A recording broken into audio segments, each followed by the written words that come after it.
And good evening and welcome to episode 31 of Endless Banter. I hope everybody's doing well.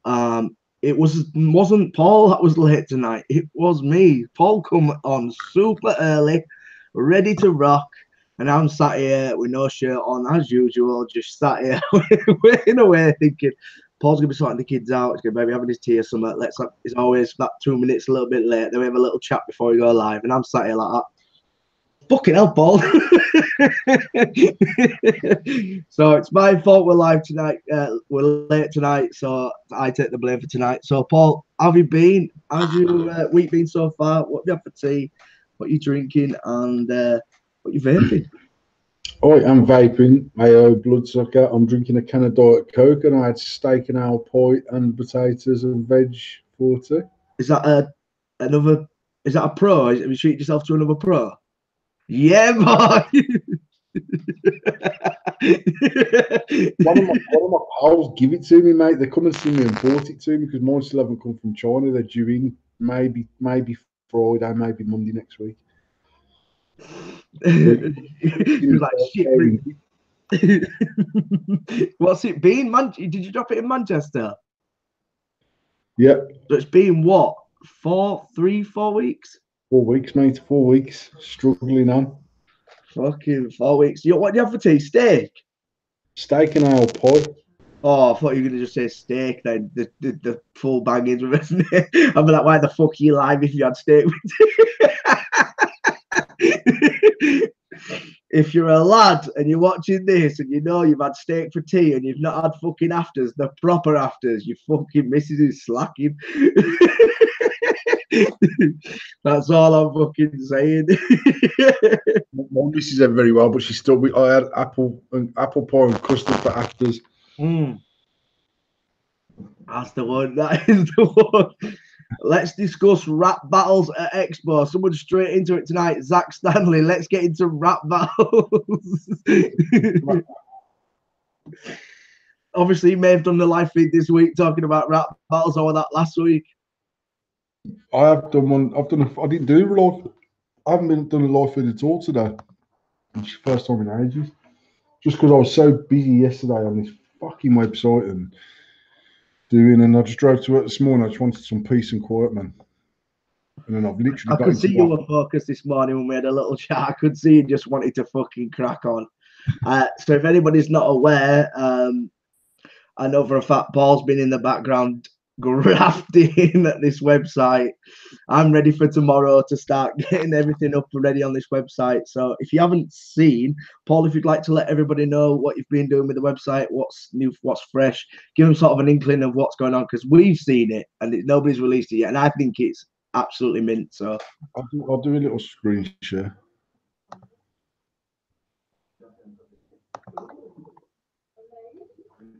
So we're not finished yet, but literally still working on it.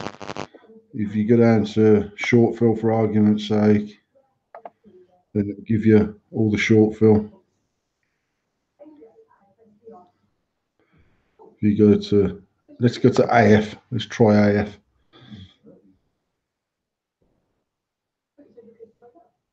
So it'll give you all the options. If you can't, add your nick shot for a penny. Jobs are good one. Add it to basket and get on your way. Show the batteries and chargers before you come off it. I want to see that one because I think that one's mint. So batteries and chargers, you get drop down menu. You get to chargers, you'll have chargers. If you go to batteries, it will drop them down in sizes. So you've got Ego Style 26650. I think it's mint how it's done into categories of each battery. 2650s. So I've just tried to make it literally as easy as we can make it to navigate.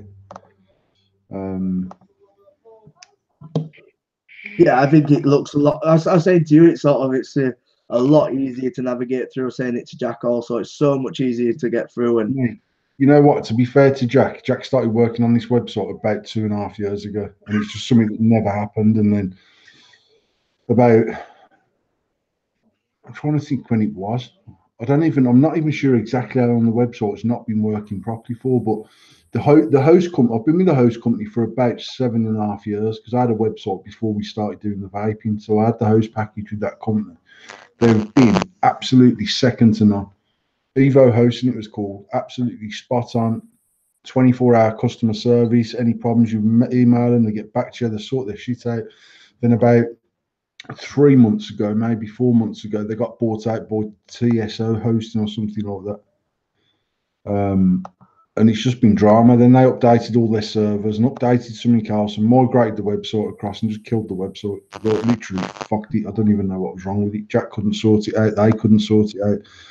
So in the last 72 hours, we built a website from the fucking floor up and been listing 1,400 products.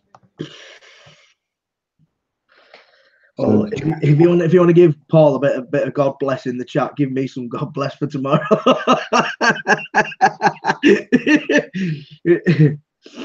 Tom, it's you versus Paul. I think Zach's still on about the battle raps. I think Zach is really caught up with battle rap tonight.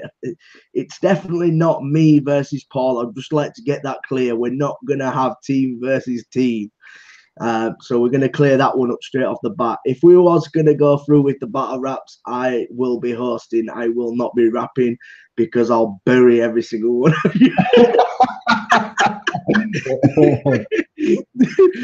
No, so yeah, I know Paul's got plenty of stuff written. Sorry. So yeah, if the battle rap stuff does go down, it's going to be fun. But yeah, it's not Gatlin versus Paul. Not going to happen. Not going to happen. Oh, so I want to say massive thanks to Paul as well for the website. The website's looking fucking banging.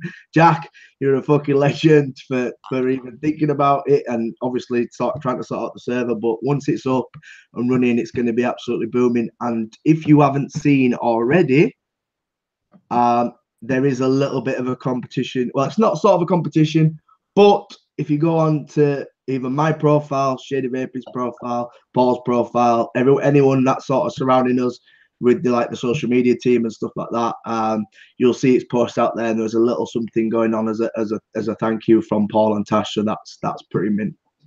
But you have to find it. We're not going to tell you. No, if you go to www.shade-v-vaping.co.uk, the landing page up at the moment because obviously the site isn't working. It'll ask you if you want to accept notifications. If you accept notifications, we will notify you the minute the site goes live. The first person to place an order of more than £20 will get £100 store vouchers. So you have to go there. You have to subscribe. Now, if you're using an Android phone, you can accept it. If you're using an iPad or an Apple phone, iOS, it won't. So you need to get on a laptop and then probably you need to do it in Chrome as well because actually the notification service is through Chrome. Yeah. So there's 3 dots on there. Press the dots. You can drop down, open it in Chrome, and it will give you the option to accept notifications. And then basically that's just a way of us being able to anyone that we can only subscribe 3,000 people. And that sounds like a lot of people, but there's currently 7,900 actual registered names on the website. We can only subscribe 3,000. So the first 3,000 will get notifications, which will be, it might be that 10 clean mods are $9.99. It might be that we're doing a special on, I don't know, say Boss Device Cotton, £2.25 a pack instead of $4.50. There might only be 20 of them. It's going to be so. It's just really the people that normally buy our first site, and I say there's regular customers on that site week in week out that have not been able to use us. It's the £100 for the first person to spend more than 20 quid, and I'm guessing Jack will be able to set it up so that invoice will be SEV 00001. I don't know because we've obviously put some test orders through, so I'm not sure whether that can be reset. I'm sure it can. And then, so anyone that gets notifications will actually push when we've put new product up on the site, when we've got something on special offer, when we've got something in clearance. So you get first dibs at it before anyone else, basically. Oh, it's definitely something for the customer that's going to see it. It's not like we're going to be spamming people. It's when we get deals and you get notifications, it's exactly the same as what your phone provider does anyway. You get notifications anyway. So it's just going to give you the added extra to actually know what's on offer before actually even going onto the site, so you can get it there and then rather than waiting. So as Paul said, 3,000 people on notifications is not a mass amount of people, especially when there's 7.5, 8, nearly 8,000 people already on the service as a subscriber. So if you want to get on it and you want to know the deals that are coming out, definitely jump on the subscription. All you have to do is click a button. That is literally it. It just says allow notifications. It's simple. They will get first picks of offers. Exactly, Jack. So let's get into tonight's show. I was going to put this as our main topic, but I'm not gonna. So the first main topic for tonight is brick and mortar versus online. Pros and cons to brick and mortar. So obviously, Paul, you started out as brick. Well, first of all, you started off in the house. Yeah. You sort of did. It was little bits online, so it was like Facebook and stuff like that. It wasn't an online store. It was just like you getting a message off. We had an online store right from the very start. Oh, you had the store first, then? Well, no, we just at the same time we launched the website when we started doing it.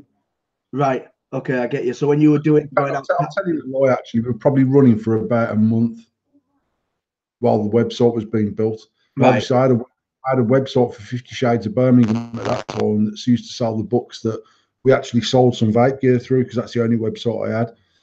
So my pal was building me the online store, and it probably took about a month for that to get working. Now my thoughts on today's market is that online, without a doubt, is probably, you know what, I wouldn't say it's better. I would say that established, obviously the likes of James at Evolution's got a 4-year standing website, Grey Eyes, them sort of us, the people that are long standing. We do more web sales now than we've ever done, and that grows just on the basis that vapers tend to know what they're doing or think they know what they're doing. Whereas in the early days, people traveled to our shop, mate. Like, literally, we had a customer that used to come from Bath every month. Fucking hell.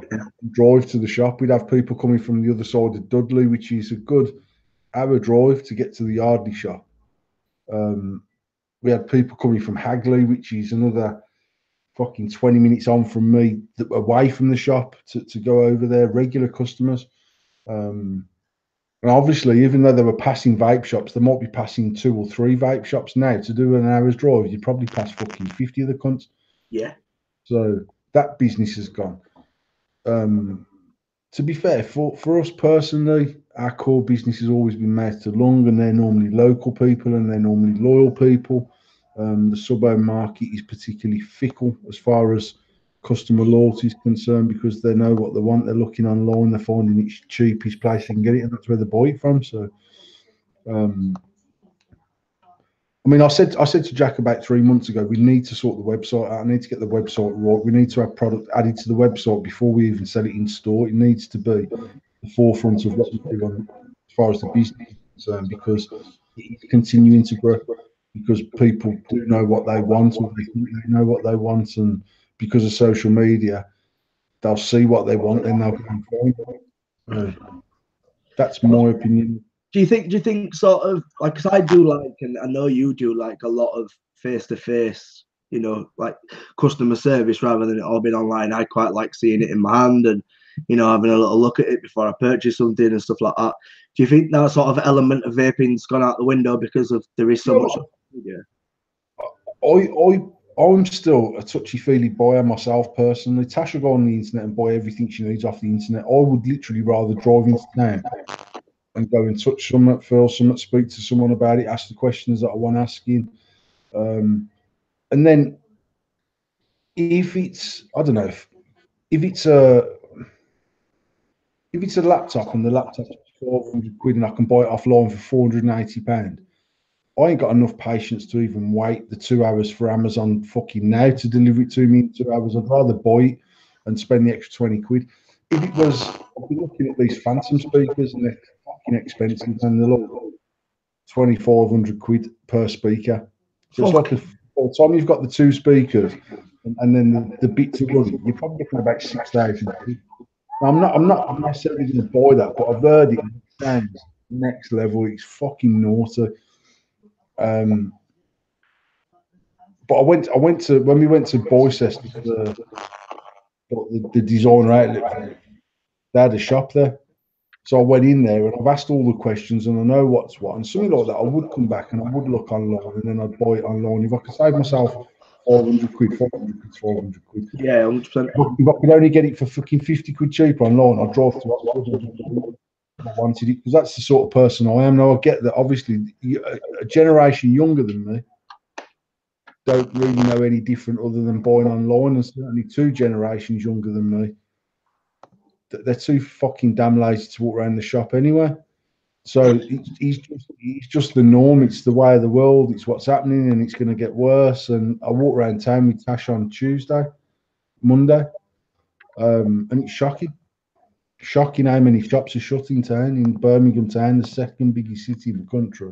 And obviously you've got the ballroom that caters for everything, pretty much. We only normally go to 2 shops, and on with Tasha Selfridges and fucking Harvey Nichols. That's the only 2 shops we need to go to. But look, we had a walk around town. I've got a wedding. My nephew's wedding's in a couple of weeks, so I went and bought a new suit and whatever. And actually, I said to her, actually, when you walk around this place, it's fucking shocking. Look, it's fucking shithole, really. And actually, it shouldn't be. But it's just fucking shoddy. And even the amount of people walking around there, and it's just different because people are ordering. People order their fucking Asda shopping online, us included. Yeah. So it's just the way of the world. Do you think it takes away from the experience?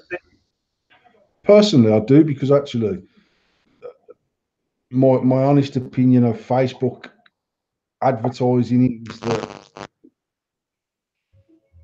and this is going to sound like I'm trying to cover my own arse here, but as a business, there's not very many products I stock that I don't personally like.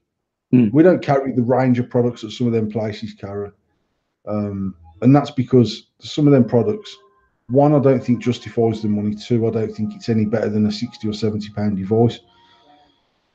So from my point of view, you go on Facebook and there's so many people now that are fucking sponsors and they're pushing product. It's in their interest to tell you what's good and what's not good. I think the reality is, if you go, if you get to the likes of Evolution, I'm using Evolution because they have such a wide range of product, because they're distroing as well and wholesaling. So you go on James's website compared to our website, and actually they've probably got 30 different regulated mods. We might have 10 or 11. And that's because James is catering for a much wider demographic of shops that are buying off him wholesale. So from his website point of view, everything that Evolution stock from a wholesale point of view is available on the website. That said, not everything that's available on the website is available in store, because the 3 stores sort of order independently, as far as I understand, from the website as well. So if you look at James's website, I'm echoing on yours, Tom. How about now? Hello? Yeah. Yeah, you're still echoing, aren't you? Right, carry on. I just think there's such a wide range of product out there now. To go online without absolute knowledge of what you want, you could end up with the wrong thing. And I still know from personal experience of selling in the stores, which, albeit, as I've said for the last 2 years, is not very often. When I am in the stores and I am selling, the amount of times I convince them to buy something they didn't want because I believe that's the right thing they need. And it's never about money. You know that yourself. Yeah. It's never been about getting a higher sale out of them. 9 times out of 10, I'm telling them not to spend 90 quid on a sub-home kit when they can spend 30 quid on a mouth-to-lung kit. So I think if you know what you want specifically, and certainly same me now, I've used an AO now exclusively for getting on for 2 years. So if one broke and I couldn't get them from China and I couldn't get stock, I'd buy one offline because I know what it is and I know what I want. I'm not very good at trusting people to, like Dave, who works for us, will say to me, or I mean, I've said to Dave in the past, mate, do me a favour, just see what tanks are current, what mods are current, because I don't use it like I used to. Yeah. Rightly or wrongly, I'm not as clued up as I should be. So I'll say to Dave, who is still fucking on the top of his game, and he'll say, you know what, I'll go and watch some reviews, and he'll watch 3-4 different reviews, and he'll say that one's okay, but there's a problem with this, or this don't work very well, or this one's good, or this one's what everyone wants, and this one's good for the money. And I'm never ever going to sit and watch a review of anything and say, now, you know what, for me personally, it's not something I watched some reviews on them Phantom speakers after I'd been and seen them. And these are people that have been given a £2,500 speaker. Exactly. They're not going to say, this speaker's pants. Not a chance. Whereas actually what the bloke in the shop was saying, so like I think there's a silver, gold and platinum. The platinum one is about £3,000 for this speaker. You can run it singly and it sounds fucking awesome. You can run it in stereo with another one and it sounds like literally you can fill the Albert Hall with 2 of these fucking things. It's like next level sound quality. So for me, I'm thinking, fuck everyone at Expo, mate. I'll turn up with my 2 Phantoms and I'll put the fucking lot of them to shame. That's genuinely what I thought. The first time I heard it, I was like, I need them for my stand at Expo. But then when I looked into them, even at sort of not even mid-level, because mid-level is still next level fucking loud, but the quality of these speakers is second to none. They're awesome. But he was saying to me, unless you've got an Albert Hall, you really don't need the platinum speakers. You don't need to spend £7,000 on this kit. You could do it. I think if I bought the silver ones, which are about, I can't remember even, I mean, I'm sure the silver ones were like 1,100 watts each or something, and they're just normal. No. I'm sure the platinum ones are 1,700 watts each or something like that. They're fucking crazy, stupid things, but they look nice. They're not even big. Like one of them's not even as big as that Sony box that we have at the show. You know what I mean? They're just fucking technology in them next level. But he said to me, in a normal house, you need 1 silver speaker. If you want to go for stereo because you want stereo sound, not necessarily more loudness, obviously go for 2 silvers. If you've got a football stadium that needs filling with sound, buy 2 of the platinums. Fucking hell. And I mean, then, mate, they had a booth in the shop where you sit in there, 2 platinums rigged up, and it's fucking sickening, shocking. But with the most absolute crystal clear, sharpest sound you've ever heard. You see, you wouldn't have had that experience if you wouldn't have gone in. And to me, that's what we miss with the experience of going into a normal shop. You know, you would have gone home and you got £3,000 a speaker. Fuck off. But you've gone in, you've experienced it. You sat in that booth and you've gone, fuck me, these are the best things I've ever heard in my life. And that to me is the better experience, that you're going to go out and you are more likely to spend the dough than just going online and going, da, da, da, da. Prove me one massive thing to me that I've grown up because I never come home with £7,000 worth of speakers. Back in the day, I sat in that room and gone, you naughty,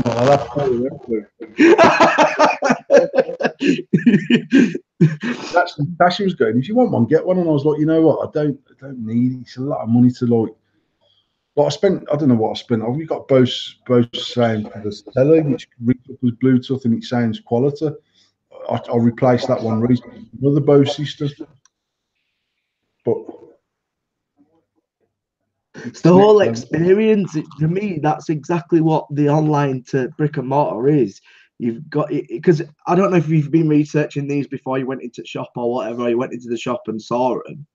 No, I've seen them. I've seen them, and then I was like, how good can they be? And obviously, the first thing you look at the price and go, what the fuck? How do they justify that price? And then you have to assume that they justify the price through technology. And then when I went into the shop, because I'd seen them. And when I put them on, for me, if you're into music or whether not even late, like if you're into classical or whatever, like they play all different genres in the shop. They even let me rig up my fucking phone to the Bluetooth, so I've got some more reggae dropping and you didn't even play Shawski through £3,000 speakers. What are you playing now? I didn't even know about Shawski when I fucking looked into this. So yeah, I mean, so for me, I like the personal thing. I like relationship building. I like being able to go into the shop and they know you and you know them. I am the sort of person that will go to the vape shop on a Friday evening because I know the same chap's going to be in there, because that's me. Can you imagine if you'd have bought Discovery offline, mate? You'd have had to send it back about 15 times. To the post box. You can fucking have it back. Return. You imagine if you'd have rang them. Just to let you know, I've had this Discovery for about 3 months, and guess what? Doors fell off. This is falling off. That's falling off. Just give me my fucking money back. Listen, you've just been a nardy bastard. Stop pulling them handles off. So I mean, like just that's my person. And someone saying it was Pixie saying our vape shops are not that exciting. We only have 2 locally. But to me, as Paul's saying, it don't have to be all fancy dancy lights and it's got this and it's got that in a vape shop. To me, it's all about the person that's behind the counter, who you have that relationship with. The flip side of that is Pixie and Nicky live in Scotland. I don't know how sort of isolated an area they live in. They might have 2 shops in their village, town, whatever it is, that don't cater for their style of vaping. Possibly, yeah. And that for me is when we come in, when Evo come in, when Grays come in, when Flawless come in, all the people that you know you're going to go to and get decent service, decent products. And I think the other thing is for us personally, we're that active on social media. Like, we've got people that don't even go on our website now. They literally pick the phone up and phone the shop. I see people commenting, which is what made me decide we had to sort the website out, saying, "I'll phone the shop, mate. They have more in the shop than what they've got on the website." That should never, ever, ever be the case. If anything, it should always be the flip of that. I've got people that will phone up and go, "All right, mate, what mods have you got in, or what new liquid have you got in?" Because it's not online. Even today, last night, I spent yesterday 16 hours uploading product to the website, changing, categorizing. And I said to Jack last night, I think I've just about finished e-liquid. Then I speak to you this morning. There's another 24 lines to go on that we've got installed that we haven't even got on the website. Exactly. So, but because we're so active on Facebook or social media, of whatever way it is, and we've got people around us that whether that be you, Adele, even Jack, me, Tasha, the shop staff, Pixie will always help, Adele, Adam. There's always someone you can go to and say, "All right, mate, do you know you've got that?" Because I'll get a message sometimes off Adele saying, "Mate, you got this in the shop," or I'll see Adele message on our Facebook page on behalf of a customer that's online. And it's a bit like personal shopping, really. And then going back to them and saying, "Well, we haven't got this, but we've got that," or "We haven't got the cleaner in purple because they've sold out, but we've got available in black," or whatever. And I think once you know what you do, like I says, I've been and looked at them speakers. I know that I'd buy them tomorrow, but I can't justify spending that much money on speakers to put in my living room. And when I do buy them, I'll buy them offline. Because a lot of people are saying we've got to go online, and it's that sort of thing. To me personally, online is very much ease. You can go online, tap tap tap, buy tomorrow, buy whenever you ordered it, it's landed at your door. I get that for ease. I do that if I know for a fact that I've seen something I want, I go online, I buy it because it's cheaper, it lands at my door. But if I want to go, and because majority of the time in a vape shop, you're not necessarily going to buy a product that you want or whatever. You go for the person that stood behind the counter because you got that relationship, and then you go and pick something up as a bonus. That's what it is to me, sort of in the vape realms of things. When you know and you just want to go see that person, have a chat, pick up some liquid, and maybe pick up a mod, you go into the store. That's me. That's just me personally, as having an experience with somebody you've got a good experience with. So that would draw more people into the shop. I'd never order liquid off a website. Because even if something that I don't stock, I've got pals around me that when it's an excuse to pop over there and buy something. I'm not adverse to spending my money in other people's shops. It doesn't make no difference which way it's been spent, really. It goes round in circles. Exactly. Online is easier, but if you have a problem, how can you take it back? Well, you've got to deal with it online, haven't you? That's exactly how the majority of things are dealt with online. when you're purchasing online, you don't necessarily take it into the shop because it's been purchased from somewhere totally different. So if you go to Argos, you can't necessarily go into Argos and go, bought this online, I need to sort it. They'll say you need to send it back online because it's been different, being dealt with a different person or a different store or whatever. It's not their, itinerary or whatever like that. That's just how shit goes, and that's definitely a con for me. It's not a pro. If you have a problem with something you purchase from a shop, you get back in your car, you go to the back where you bought it, and you sort it out there and then. Online, it's not as easy. Yeah, and that always was say, mate, whether I'm worth £2 or 25 million quid, I'd have never threw anything off fucking fast tax to waste because I'm just not that. I'd rather drive to fucking Yorkshire Vape from my house because I know that they'll stock it and just go and buy it because that's what I'm like, regardless of what it is I'm buying, whether that's vape stuff for the house, whatever. I'd rather have it. If I want some trainers, I'd rather drive into town and spend an hour driving to town, getting my trainers, I've got my trainers. Tasha just get the laptop out, naturally order a shitty beer boy tomorrow. I'm like, yeah, but I want them tonight. She's like, yeah, but it's 10 o'clock at night, you prick, you're not even going to do anything with them tonight. But I'll just sleep better knowing I've got them. It is difference in the consumer themselves. Like me, as I said, me and you are very much hands-on with what we want to purchase. Have a look at it, have a feel. Especially with trainers, I can't order trainers online. I can fucking not order trainers online. Not unless I've had it before. Yeah, but it's like, did you order your Yeezys online? Not your first pair, but you other pairs that you've ordered online, haven't you? My first pair I bought offline, but only because I tried some on. I tried Maxis on it, Expert. Yeah. And actually, the reason why I'd not bought them before is I was a bit unsure about the look of them, but when I've got the shoe on, I know whether I like it or whether I don't. So I haven't bought Yeezys just because they're the thing to have. I like them. They're the most comfortable shoes I've ever put on my feet. On that basis, they just go with the rest of my shoes. And I like shoes. I've got lots of pairs of shoes. So that's just something that I do. But I wouldn't have see your collection. I wouldn't have bought, mate, what it was spent on the Oh my god, naughty shoe. If you made an Instagram just for your shoes, you'd be popping. Paul's shoes. Straight up, Paul's shoe collection on Instagram, 1 million followers. He's just every now and again. It's this. I've said it before. You always look the tits. You always look the dog's bollocks. So yeah, but that's to me personally. That's, you know what I mean. As you say, like I tried your Yeezys on. Yeah. I ain't got the pocket for Yeezys, but they are the most comfortable shoes. I'm not even gonna lie, my pockets are like shallow as fuck. I've always not been able to try a pair of Yeezys on. I've never ordered them offline. That's what I'm saying. You wouldn't have purposely gone online, ordered them and thought, yeah, they're nice, without putting them on your foot. And the thing is, I'm a size 10, I'm a size 11. It depends on the trainer. So in a Yeezy, size 11 is perfect. I've got a pair that are a size 10.5 that fit me, but they're not as comfortable as the 11s.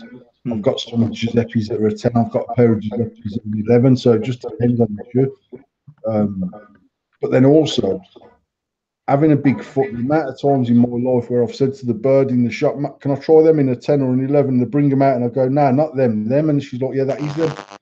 I'm like, fuck off, man. They look shit in that big size. Fucking bigger sizes. You don't try them on because you know that they're not going to look right straight away. So I'm not about buying shoes offline unless I've already got a pair and they've bought out a new colourway or something like that. Yeah, 100%. 100% agree with that. Let's jump on to the next one. So let's go on to this was an article released on 360 Vaping. It's a news site for vaping, and they have the most sort of updated stuff. So if you want to see this article, you can go see it.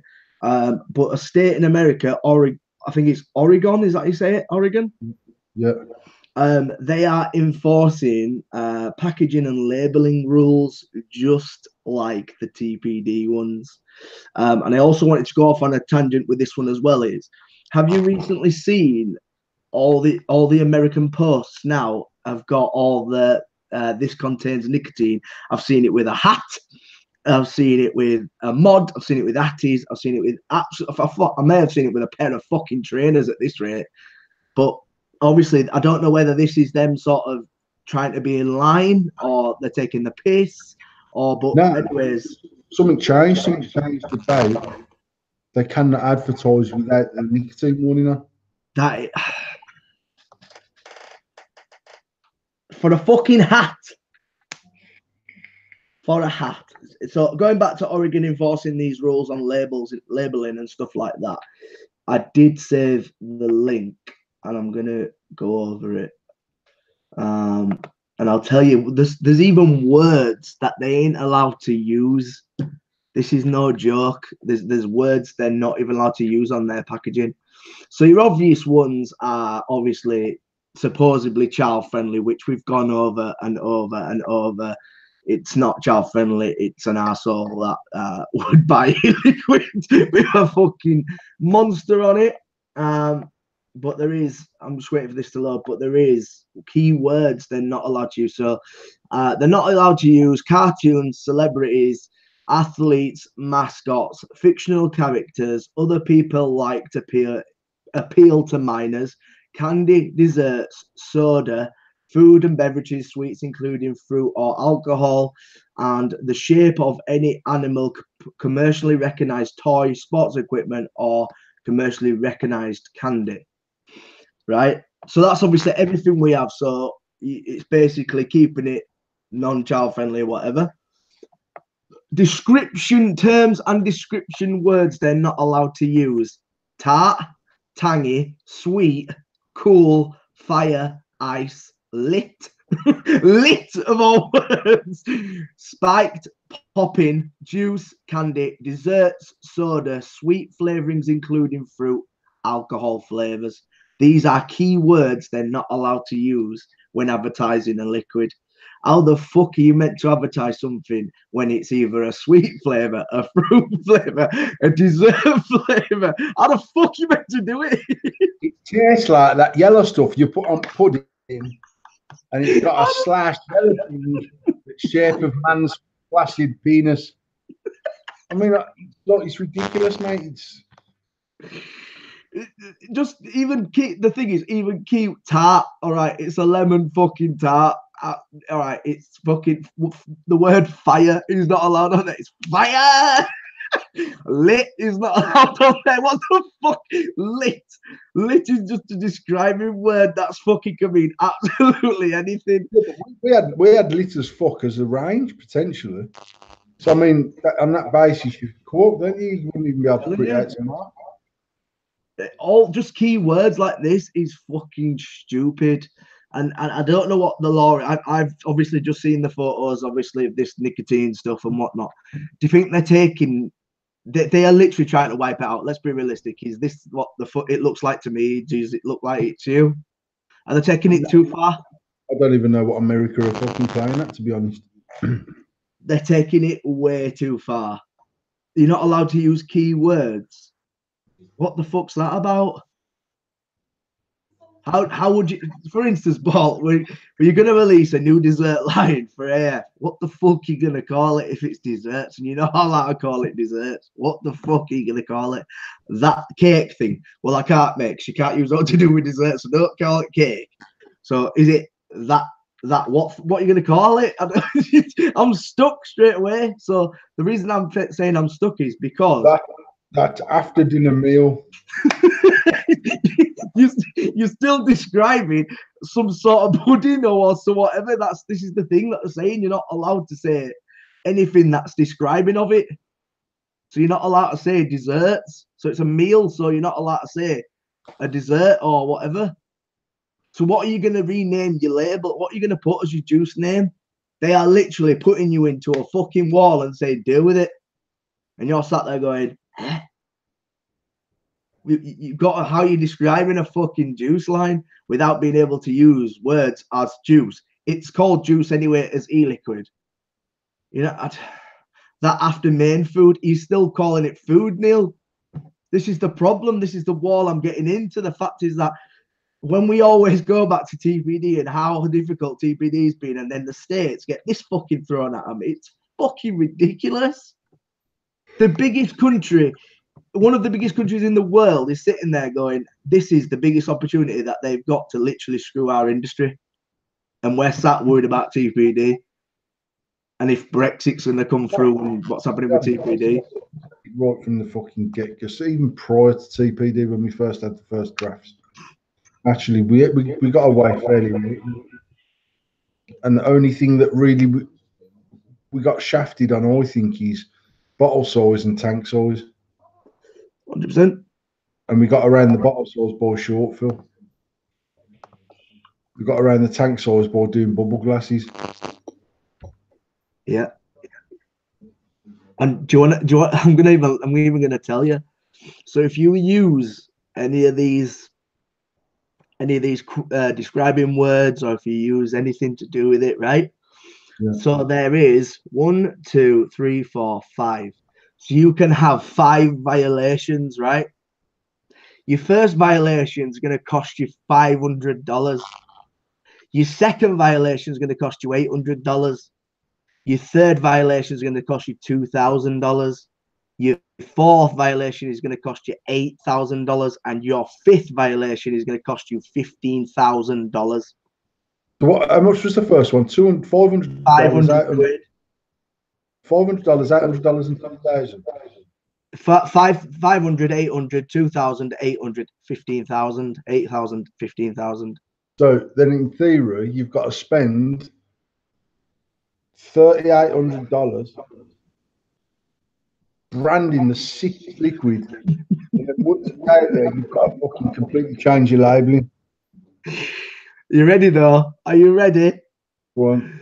Since each bottle that breaks the rule counts separately, so every bottle counts as a violation, the fine could easily put a shop out of business. The limit total for fines issuing during one inspection is $1 million and £50,000.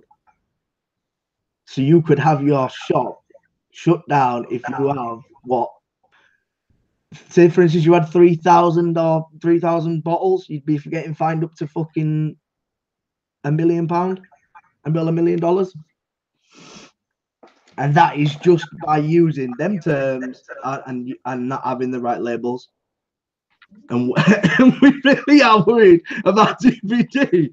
And these guys are getting £1 million fine. You can even try a liquid, can you, in America? No. I don't believe they have tester bars. Literally just bought off the shelf. Look at how pretty it looks. But this is one state. So this is just Oregon or however you say it. This is just one state.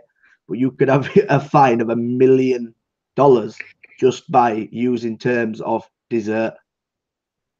That's fucking mad. If you're either shutting your shop because you've got to fucking relabel absolutely everything. So you're going to have nothing in your shop anyway, because as soon as these rules come into place, you've got to get rid of every fucking thing that's on the shelf, because America's easy with their bottle sizes and their labelings as it is at the minute. They've not got the sort of regs we've got regarding labels on bottles. You know, I've seen American bottles that have just got a picture on it and the milligram strength.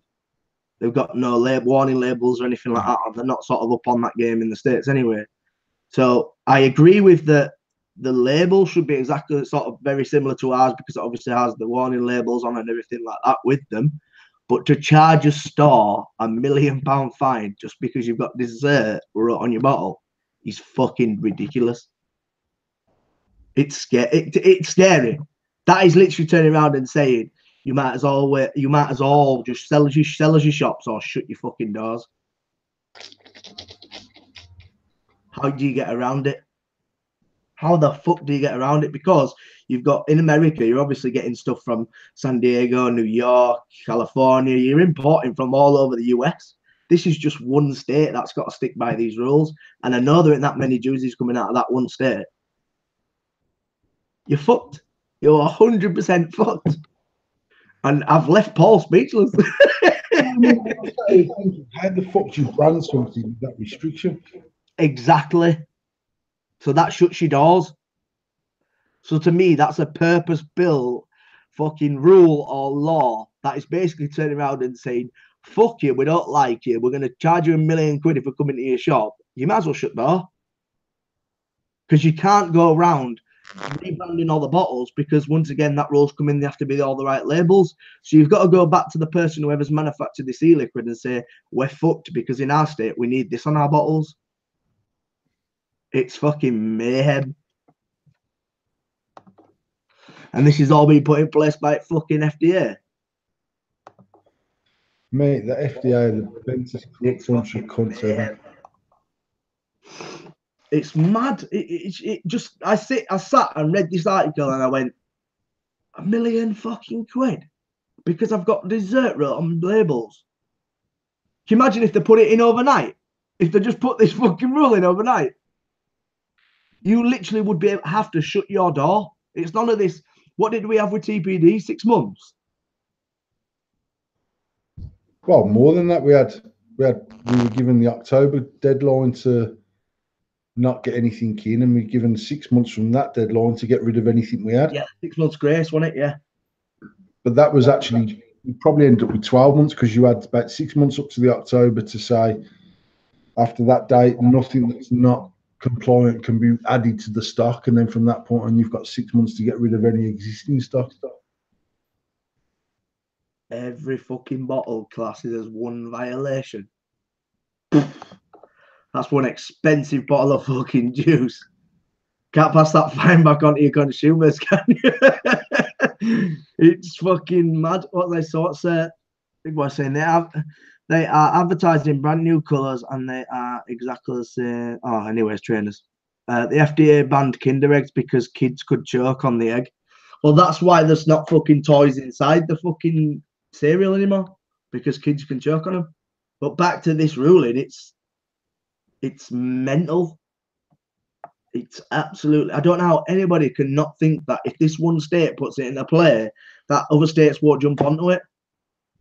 Because if let's be real, if Big Tobacco is running the vape industry over there and running the powers that be over there, every shop could initially be closed within a fucking end of this year.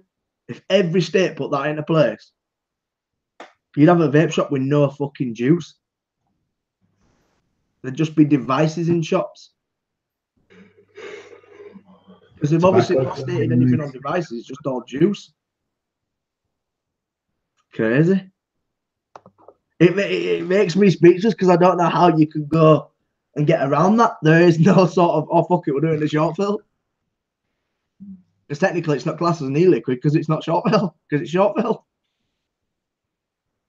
Maybe that's the way around it. Doing short fills and then not class it as an e-liquid. No, because I mean, it depends. I don't know what regulation they've got currently on liquid. Obviously, the reason why ours is not part of TPD is it doesn't contain nicotine. Because it doesn't contain nicotine, it's not under the regulation. Yeah, they're just bothered about what you name it, how you name it, how you label it. That's it. They're not, because in America, they're not fussed. I'm sure you can even sell like 100 milligram fucking legal limit is 100 milligram nicotine. That's how they're running 50 milligram pods and 72 milligram pods. Because I think their legal limit is 100. But obviously you can bypass 100 because it's just a milligram strength. It's not actually pure nicotine. But yeah, no cartoons, nothing to do with kids. And then you can't even describe your fucking e-liquid as a bastard dessert. The be-all and end-all of this, Paul, is that somebody who's got the power that be has literally royally fucked this state. Royally fucked that state. Yeah, I mean, you know what, mate? When the FDA bought their first lot of regs in, and they've also said that they will be clamping down on product that's been made, because their deadline was before ours, weren't it? Mm-hmm. March or something like that, the year before, where everything had to be registered with the FDA. Yeah, because they had a grandfather date and they tried to place the grandfather date back in like fucking 2004. Yeah, when the only person that had anything made at that point was Big Tobacco anyway. Yeah. But what they have said is, obviously, they did set that date in the end, which I think was March 2016 off the top of my head. It might have been March 2000. When did ours come in? 17. So it was It was before that. It was definitely before the October that we had, to make sure that we didn't buy anything non-compliant after October 2016. So I'm thinking March, April, May, might be May 2016. Anything that wasn't registered with the FDA could not longer be manufactured and produced for America. Now, you know yourself, every single mod company out there still carried on doing it because they pre-registered various numbers with the FDA for fictitious products that some of it still hasn't been made to today. Well, some of the fucking registered numbers aren't even fucking registered products yet. They've got an ECID number, but they're not even registered. They're just on the system to be registered. Yeah, A but lot of people are not registered. They're not. I think they're clamping down on that as well, saying it doesn't make no difference if it weren't, because it had to be manufactured. Yeah, it had to be manufactured, and you couldn't release it until you had your proper ECID number. But people was obviously, like, your big companies was already releasing them under sort of ECID numbers that were sat in the queue ready to be okayed. But I think that was just, it was because it's juice, obviously has to be obviously have an ECID number, doesn't it?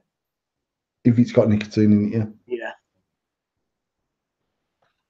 And then obviously you got around that with the short fills, but you still obviously had to register. You just had to register anything in a 10ml bottle with nicotine, didn't you? Let's have a look at this. Obviously, it's not only just registering; it had to be. It's got to be sent off and sampled, and to make sure that Sell plain juice and then sell flavored shots as it's not the juice. Would it be under the same rules? Of course, because it would be on the shelf advertised as a dessert juice flavor, wouldn't it? It'd still be advertised as that sort of flavor. It could be a plain bottle that just said dessert on it, but these key words are basically everyday uses that we use to describe a juice. There's either got a fruity juice, you've got fizzy juices, you've got sour juices. All these describing words are on the list to say you can't fucking do it. And you look at even the list on, our juices, for instance, we've got cream, we've got fizzy, got fruity. Them words in that fucking ruling are out. Do you know what I mean? So you can't even you couldn't even say we'll sell it as just VG, PG, and then you've got to buy a Nick shot, and then you've got to buy a flavouring on top of it because you're technically still selling the flavour because it's on your fucking shelf. So you can't get away around that by saying here's 20 mils of fucking flavouring, premixed flavouring, because you're just then adding it to it. You've got to have a description word for this flavouring. What you're going to call it? D for dessert. F for fruity. Are you gonna do that? That's literally probably the only way you get around it. You've got to have some like not to be used in conjunction with any unflavoured e-liquid in the fucking. don't put that in your unflavoured e-liquid, mate. It'll make it taste like apple tart. And if it's apple tart and you describe it as apple tart, that's the fucking conjunction. I'm getting a $500 fine now. Fuck off out my shop, mate. It's fucking mad, absolutely mad. I just can't even begin to fucking feel sorry for these people. Do you know what I mean? Because it's rough. It's rough. This is people's livelihoods here that they're fucking telling them you can't use the word candy or juice in your fucking descriptions of your juice. It's fucking appalling. Oh, we're going to go on to the next one. So we're going to go from really shit to fucking good. Australia to revert the vaping ban only if they do a scientific inquiry into vaping. So the person who's at the head of the chop said, I will never ever see vaping unbanned in my time in whatever, in ruling Australia, whatever, or controlling Australia, whatever. And basically, his other MPs have turned around to him and said, listen, we need to do a scientific inquiry to find out what the fuck's going on with vaping. So all down to the scientific inquiry, vaping could be unbanned in Australia, which is a fucking massive thing because Australia, once again, is one of the biggest countries in the world. And for it to have an outright ban straight on it now, and you see Bogan fucking supping on his fucking beer and fucking vaping, and it's banned in his fucking country. It's like, what the fuck? But yeah, that's a positive. Are we good with the positive and sort of people in higher power turning around and going, do you know what? Fuck it, we do actually need to do something about it. Let's weigh up the scale from Oregon to fucking Australia. This is one state going to a full fucking country. You know what? I always worry though, because most of these big reports have been done by big tobacco or big pharma. There's nothing to stop that report coming out saying, yeah, as we thought, vaping's going to kill everyone in 10 years' time. It's fucking just some of the reports from other countries that you even get we talked about India before banning it, and then the smoking fucking percentage on the stock market going up. That's fucking exactly what they wanted to happen. And you sit there and you look at these big what a lot of people don't realize, as us from being from the UK or being from England, we are small island people. We really are small island people. Yes, we may control some, maybe not majority, but a lot of the fucking world. We do control a lot of the world, but we are small island people. And you look at places like Australia, which can fit the UK in about 9 million times, and you sit there and that market's gone from that country. It's scary. It really is fucking scary. But on a positive side for Australia to turn around and go, do you know what, we're going to do it scientifically? And going back to what you said, Paul, it's who they're going to get to do this report. And that's always going to be a problem. Always. Do you think that's a thing that's sort of a downer on us? That obviously, well, sorry, it's an upper on us, because obviously if you're a lab that has your testings done, you don't have to go to a certain testing lab, do you? There's quite a few that you can go to. It's not just one lab based in the UK. No, there's lots of labs doing it now. Do you think that's obviously a benefit on our side, rather than actually going, if the government turned around, and this is not me putting it out there for the government to fucking pick up on and do it, so don't everybody think that, but if they had one main control in place that just did all the testings, they could literally turn around and go, that's no good, that's no good, that's no good. Or they could say, yeah, it's good. It costs you £15,000 per flavour per strength to get your liquid tested, or whatever that might be. I've obviously, we're working on our Nick salt range. I spoke to them on Monday. We're not going to have it ready for Expo just because of TPD. However, we will have samples to try, and we will have bottles to give away, which we can do because we're not selling it for Expo. And then it will launch probably around 2 or 3 weeks after Expo. I had a phone call off someone on Monday to say, mate, can you give me any information on someone who can do my TPD for me? Because the company that I've been using basically sold out, and they're only doing compliance testing for big tobacco companies. What? So, and it probably is that the company that does the testing has been bought by big tobacco. So they're not just buying fucking vape companies, they're buying fucking labs and all. Mate, they will buy the fucking everything from start to finish. I know they've invested and purchased liquid manufacturing plants. I know that Blue, they've got a plant in the UK. They've also got a plant in Slovakia or somewhere like that, manufacturing e-liquid, which were 2 purchases. Not they didn't set these things up. They've just bought the companies. If we really sat here and thought about it, we're on about conspiracies last week, and if you really sat here and thought about it, it would really fuck your head, wouldn't it? Mate, I mean, I've said it all the way through, and I'll keep saying it. They will and do control what they want to control, and if they have to buy the whole consortium from start to finish to have control, that's what they'll do. I mean, Jack saying I can remember sending like 50 10ml bottles to Australia every 4 weeks. We have customers from Australia buy from us. And at the end of the day, I'll send it out to them happily. If he gets stopped in customs, their shit gets thrown in the bin. I don't 100% understand the ruling for Australia, but I don't know whether there's a blanket ban for buying it inside Australia and you can get it shipped in, because I don't think Bogan would be sat on the internet fucking screaming his head off about vaping gear if he couldn't use it in Australia. So there may be a ban on actually being sold with inside Australia. I'm not sure on these rules. If anybody can find these rules for me or whatever, but that may be the rule where they can actually purchase it from outside Australia and it can be consumed in Australia, but it can't be manufactured. Australia. We ever shipped? We definitely shipped to Australia, and I work on the basis that we'll send it to you. If it gets stopped by customs, it's your doing. Jack's saying they seize the items, so whether it gets through or not.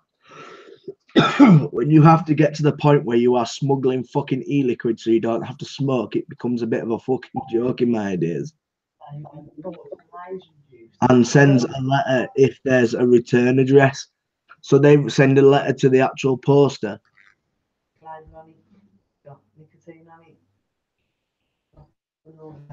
We discussed that. It got customs on it, £30 customs. So now they do the slower process of shipping, and it doesn't get stopped at all. It just comes straight through. Yeah, Tasha said we had a customer in the shop yesterday buying liquid from Malaysia in big bottles, and it comes in as a 0 milligram, but it's got 3 or 6 milligram. That's for consumer, mate. That's not even like. So they're actually labelled as whatever they are, and then they're obviously bringing them into the country as just zeros. Yeah, what like it goes on there. Why is it from Malaysia? You tick the box to say you want fucking 6 unicorns in it. They send 6 milligram and put a 0 label on, or whatever way they do it. Fucking hell. There's ways and means around it, isn't there? Mate, I know there's companies in the UK doing it back out that way. That's got to be 0 with various strengths in there, and I know the shops that are selling stuff labelled as 0 that's got 3 and 6 in there. I know the shops that are putting 3 and 6 milligrams straight into 100ml bottles out the back of the shop and pretending to put mixed shots in, and we've never done it. Genuinely, we've never sold nothing in the shop that, as far as I'm concerned, is non-TPD compliant.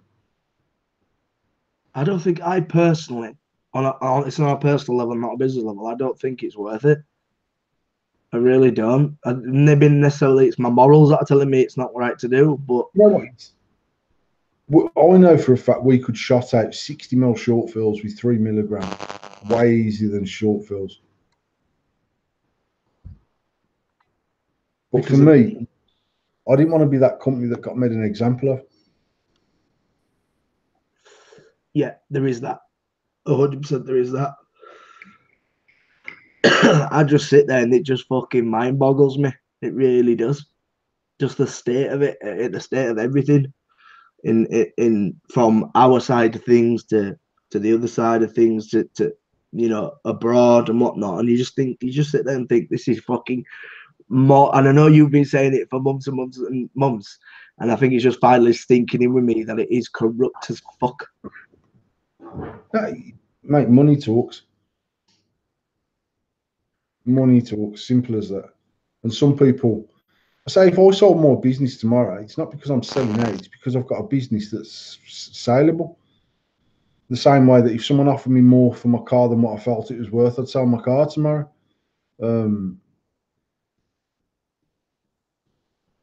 Would I have sold it 3 years ago as easy? Probably not, but I'd have just been a bit like, nah, fuck off. I'm not interested. I'm happy. I'm not actually enjoy it, and I'm happy doing what I do now. The way that I feel about it's different anyway. Some people are selling a carrier bag for £10 and you get 3 items in the bag that ain't compliant. That's been doing for a while though, isn't it?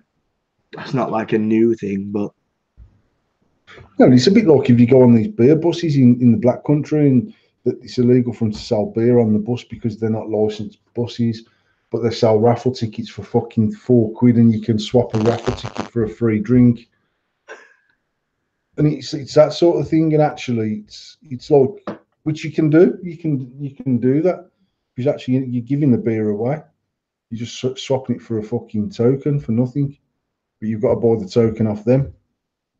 Yeah, there's always ways and means and stuff around doing it. You know, in its prime example, like short fills was one of the biggest things away around, obviously getting larger bottles.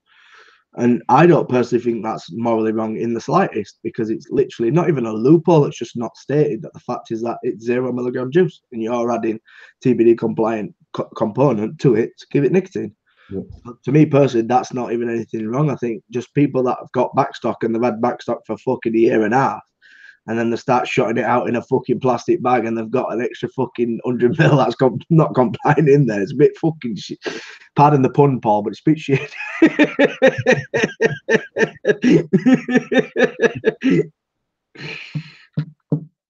It's a bit still being in date. You are. I can't imagine it's still being in date. Well, but that's it. I know there's people definitely stocking nicotine big bottles that are labelled as. But if you ever go into a vape shop and they've got the same fucking flavour liquid with different coloured lids on it, I'll guarantee it's different strengths of nicotine in there, regardless of what the fucking label says. But as we know, trading standards are going into these shops and they're seeing 0 milligram on the bottles and done dusted, see you later, ta-ra. They're not testing the fucking liquid while they're there. You know what I mean? So it's not like they've got a dipstick and going, let's test this for nicotine. Sorry, mate, you've just contaminated my product. You need to fucking give it money for it. You know, they're not doing that. Someone shared a website a few weeks ago on a group, and it was basically you buy the 0 milligram, you buy the nick shots, and then you tick a box on the website to say, we want you to add our nick shots for us. But you can't not tick that box. You have to tick that box to proceed with the sale. And it's just like, mate, you're selling fucking 3 milligram, you mad cunt. The thing is, what makes me laugh is they'll be charging the consumer for the fucking bottle. No, because obviously these sites that are doing it, I can't even remember. You know what? I don't even think it had registered address. It was a right dodgy setup.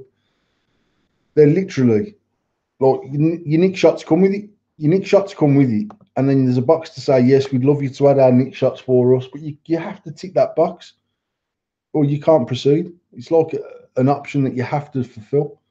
They're blatantly making 3 and 6 milligram liquid. Blatantly. But what can you do about it? That's the question. What can you physically do about it? And that's what we've spoke about. Clearly, I need to launch a new website, mate. Liquids are us.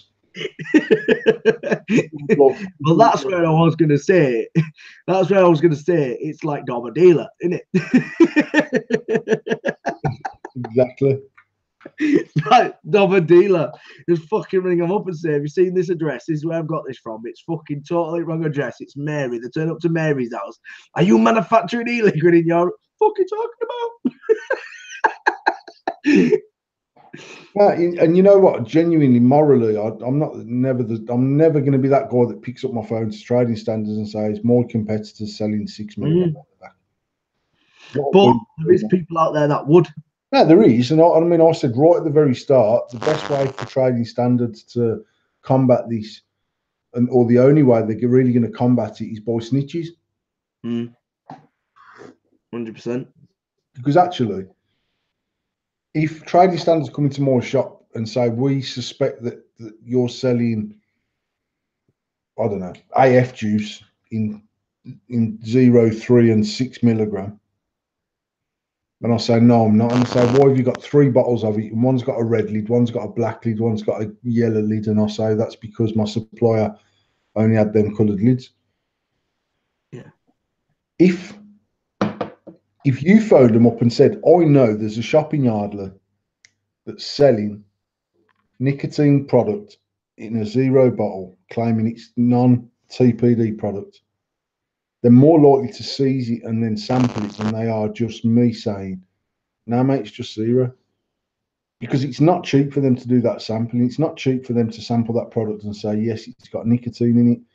So they've got to be fairly sure of what they're doing. Otherwise, they'd spend millions of pounds chasing fucking red herrings all over the place. Because there's arseholes out there that do it just to inconvenience a shop. Yeah, 100%. 100%. Now, I know there's shops local to me that do it. Not necessarily the 0 thing, but I know they're filling bottles up out the back of the shop. 100% I know. And actually, I still wouldn't pick up the phone to trading standards. And I've got customers saying to me, I buy it from X because it comes with nicotine in there, done. Nicotine, yeah. So potentially it's costing me sales, and I still wouldn't pick up the phone and tell them because it's not. You know what? I believe in karma in a big way, and I just think what goes around comes around. And actually, some of these companies that have been doing it, regardless of how big they used to be, they're not as big as the fucking was. And I always just think, you know what? You can try and dodge the rules and get around the rules the best way you can, and be sneaky and slimy and all the other things. But at some point, it catches up with you. Without a doubt. I'm just sitting here still baffled about fucking desserts. I mean, I don't even know how you get around that at all. It's proper baffled me. 100%, it's proper baffled me. And to be particularly quite honest, it's quite scared me for what opportunities the people have actually in that state and how they're going to move forward with it. But I'm just loading up our final topic.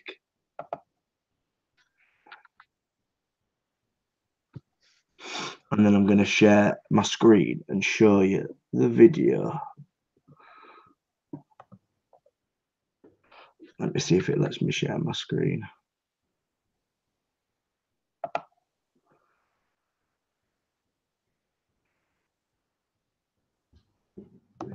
If my PC doesn't crash in the meanwhile. Right. Can you see my screen? Yes. Florida kids overdose on nicotine candy. So, I won't read it. I'll play this video. Tell me if you can hear it. And now at 5, several kids end up in the hospital over what seems to be a game gone wrong. They ate several pieces of nicotine gum. CBS 4's Joan Murray is following this story now from Fort Lauderdale. I think it was candy. 9-year-old Jaheim Moore spent over 4 hours in the ER attached to an IV after paramedics say he swallowed Nicorette mitts, medicated lozenges adults use to quit smoking. Fort Lauderdale Fire Rescue says Moore was one of 7 children transported from Jacqueline Academy, a private school on Southwest 27th Avenue. Jaheim says a classmate offered him the mitts, part of a game, who could eat the most. We thought it was candy, and then he gave me 2 of them, and then I had put it in my mouth. I just hold it, and then I spit it out, and then my stomach started hurting. I was shaking, and then I threw up. You know, kids gonna be kids. They gonna pass it around and sit there and eat the candy, and that's all it was. I don't blame Jacqueline Academy for that. It's not their fault. Parents arriving at the academy did not want to talk about what happened. Neither did this woman, who's connected to the school, which teaches K through 12.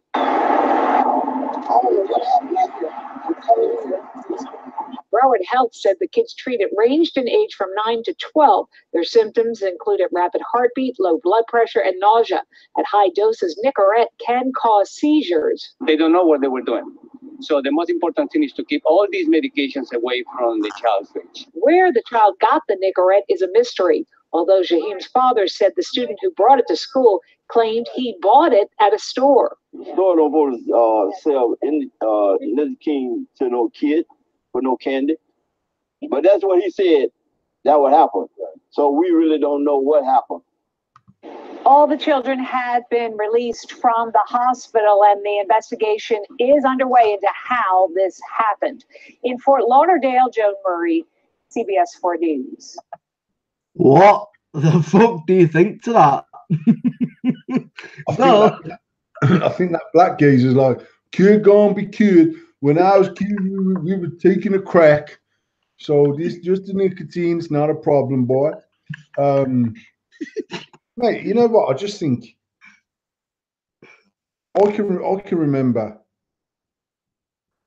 10 years ago, and more often than not, when you've got a toddler walking around your house, at some point in their life, they eat 20 fags. It fucking happens, simple as that.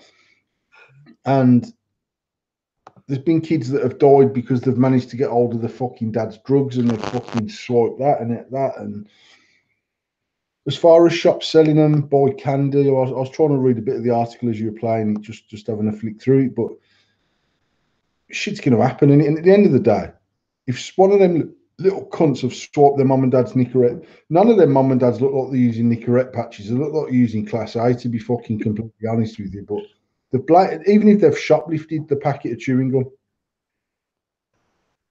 you know that they're going, mate, these instead of cigarettes. Let's eat some. Between 9 and 12, the kids were. It's chewing gum, mate. Chewing gum, I mean, I'm not saying it's right or wrong, but I mean, it's only what's the difference between that and a kid eating a bag of fucking CBD jelly babies? Truth. The thing that sort of the article didn't make me laugh. I laughed at the fact is that obviously this kid swiped his mum's gum, thinking he was badass, not knowing it's nicotine, and the Michael fucking pulled whiteys in school. Fucking shaking like Michael J. Fox, and no, the next day they'd been shitting through the eye of a fucking needle. You see, that shit sort of like that is something dumb that I'd have fucking done as a kid. You know what I mean? That's what I'm saying. I know for a fact if my pals had bought some of them chewing gums, mate, I can remember sticking a Nicorette patch on me to see what he'd done. Like back in probably like I would say mid 80s, early 90s. So I'd have been like a teenager. Nicotine patches fucking boomed big time back then because it was like, oh, fags are going to be £2 a packet soon and all this fucking crap. Let's go and spend £30 on some patches. It'll stop us smoking forever. And I can remember, I didn't even smoke, and I was like, I wonder what them patches are all about, man. Sticking a patch on my arm. For fucking what? I never ever tried one of my mum's Tampax to see what that was about. You know what I mean? Why the fuck did I feel the need to try a Nicorette patch? And then when I was older and I tried a Nicorette patch to stop smoking, I looked like I'd been self-harming. I had about 16 fucking plasters on my arm, and I was still smoking my fags, and I was shaking like a shitting dog. Fucking nicked off it, mate. It's just saying, like, because in this article and stuff, obviously the kids are saying it was sweet, so they were passing them around like they were sweet. And I know we shouldn't laugh because mate, me and you definitely would have got nick poisoning because we're both fat cunts, and you're like, nah, I'm having fucking 7, man.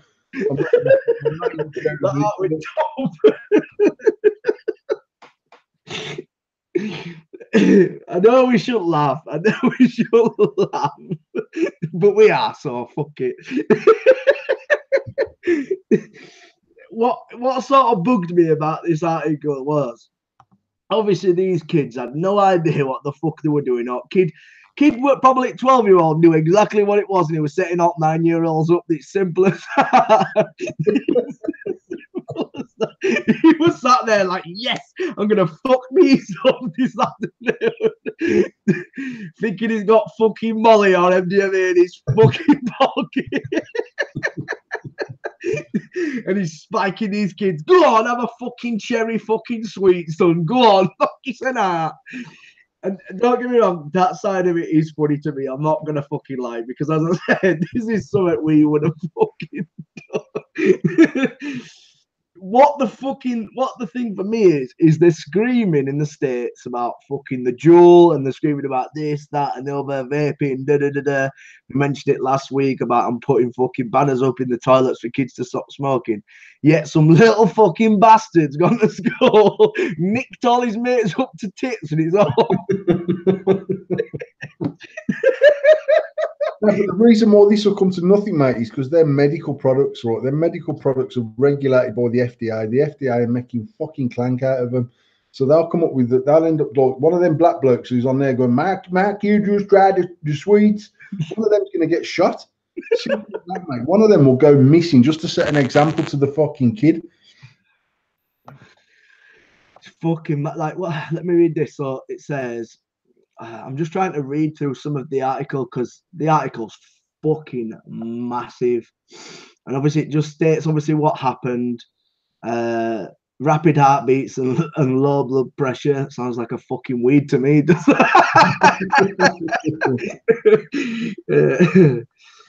They told us it's illegal to sell nicotine replacement NRT products like lozenges to minors without prescription, but many stores have displayed them near the candy at checkout impulse counters. Right, okay. While the public health world works into a frenzy over teenage vaping, NRT products remain easily available and may create as much more of a risk to young children. In fact, before the advent of e-cigarette, NRT poisoning was a concern among medical and tobacco control organizations. Large quantities of nicotine gum and lozenges could be swallowed by a young child much more easier and quicker than a dangerous amount of e-liquid or DIY nicotine could be swallowed and absorbed. Fruity liquids may smell delicious, but a few drops in the mouth will probably convince that drinking enough to cause harm would not be an easy task. But nicotine lozenges are made to be palatable. They're sweet like candy, and you can use them when you need them. So it can be easy to make more than you need and more than is recommended in a 24-hour period, says a medical advice site. They would probably cause vomiting like drinking nicotine does, but they're still dangerous if a large quantity is swallowed. While Juul has grabbed the attention of self-promoting politicians, pharmaceutical products like Nicorette stay off their radar, because politicians, like most people, trust the pharmaceutical companies. Nicorette is made by Johnson & Johnson and sold in the US by GlaxoSmithKline. Before Mitch Seller took the reins at the FDA Center for Tobacco Product, he worked as a lobbyist for Glaxo. So that tells you right there that somebody who's the head of FDA fucking used to work at the fucking company that distributes fucking Nicorette products. In 2001, Campaign for Tobacco-Free Kids President Matthew Meyer said that giving NRT products to smoking teenagers was no big deal. There has been resistance because there has been resistance to providing nicotine in the form to teenagers. Miles told Slate it is probably an obsolete set of concerns that could be managed. So now he's saying that fucking NRT should be given to teenagers if they have a smoking habit. I don't actually agree with that. That's exactly what he said. Nicotine isn't poison. I mean, it's obviously poisonous to the body in excess amounts, but it's not it's addictive, but it's not dangerous. No, but I don't know what's in Nicorette compared to e-cigarettes. You've got the components of nicotine, PGVG, and food flavorings. I don't know the full amount of what's in Nicorette gum or whatever like that. It might not just be nicotine. There might be something else. Because I know you can get medication. There is a medication for smoking. I don't remember the name of it, but it makes people go batshit, doesn't it? Champix. That's it, and it makes people go absolute batshit. So for all we know, Champix is inside the gum. Well, I used Champex to give up smoking about 11 or 12 years ago. And a pal of mine started about 3 or 4 weeks before me, and he's like, mate, I've been to the doctors and I've got on this Champex and rare and whatever. And I was like, you know what, I'll give it a try with you. So you had to go to a smoking class every week. You had to blow on the CO2 machine to prove that you weren't smoking in order to keep getting your prescription. Now, it was mad. And we touched on sort of mental health issues last week on the show. And 12 years ago, I was 30 years old. So it was about that time when I give up smoking, and I started taking the Champex, mate. And Champex is actually an antidepressant. Mm. And what they found out was that something like 84% of people that took Champex because of depression reasons stopped smoking. Then they rebranded it as a fucking stop smoking thing. So I took Champex and felt $1 million on it, which suggested that I probably needed some sort of happy pill in my life. No, genuinely, I was sleeping better. I'd get into bed at 10:30 at night, and I'd be out like a fucking light, and I'd wake up at 6, 7 o'clock in the morning as fresh as a daisy. I'd never slept so well and felt so well in my life. And my pal, he come around my house one day, mate, I've got and because like with any antidepressant, you're not supposed to stop taking it. You have to sort of wean yourself off, yeah. But they give you a program of coming onto it, maintaining a level, dropping the level back down over, I think, 12 weeks or 16 weeks or something like that. And Mark was like, he says, I'm having fucking, because to tell you what the side effects are, suicidal, which it can be with any antidepressant, or most antidepressants. funky dreams and stuff like that. Well, I can honestly say that I was just loving life. I was, mate. Genuinely felt like the tablet had helped me, and I stopped smoking for 8 or 9 months. First time in my life I'd ever cold turkey and not stressed about not smoking. And actually, when I got my first company car, it was in 2000. I got my new company car in 2006, so that's 12 years ago. And the day that I was going to pick up my car, I'd sold my personal car, and they were coming to get it on the night, and I was picking my car up in the day, and I crashed my car on the way to work. Oh, fucking hell. And I had a fag. The bloke who all crashed into smoked, and I was like, mate, can I have a fag off it? It's the first fag I'd had in 9 months, and then I started smoking again. But all that aside, Mark come round to mine one day going, mate, I've got to come off these fucking tablets, man. I was like, why? He said, I'm having fucking funky dreams, look bad. And I was like, what? And he says, look, last night I was down the canal with a doll, like a kid's doll, and he fucking standing off the doll open and fucked it. And I was like, what? And he was like, mate, I woke up this morning feeling like a real bad wrong. And that, like, he says, keep having these mad fucking dreams. But he got all proper low on him, and he went like the other way on it. And so he come off him. But yeah, but Champex is, again, it's one of these, mate, you look at how much stuff is approved by the FDA that he's potentially, look at the drugs that they have to give people after they've given chemotherapy to kill cancer. And they have to give them other tablets to keep the cunts alive after giving them medication supposedly to kill the cancer that I'm 99% sure they've got a fucking resolve for, but they choose not to use it because it's worth too much money to them. It's just this thing for me is with this whole story. It's very much like sit there and they complain about this, about vaping and these kids using Juuls and and whatnot. And they're turning around and saying vaping's no good and this and that, the other. Yet they've still got these fucking Nicorettes sat on the fucking counter. This kid's got hold of it somehow, some fucking way, passed them around school, and it's just going to be brushed under the fucking carpet. Yet if there was fucking kids going to hospital through vaping, it'd be a different fucking subject. It'd be all over the fucking front page at press. It'd be all over social fucking media throughout Twitter and everything like that. But because in one state, these kids have done this with Nicorette, which is a fucking, AOK drug because it's being AOK'd by the fucking government, is that it's fucking not right. I just don't get it. But it did make me giggle. I won't fucking lie. It did make me fucking giggle.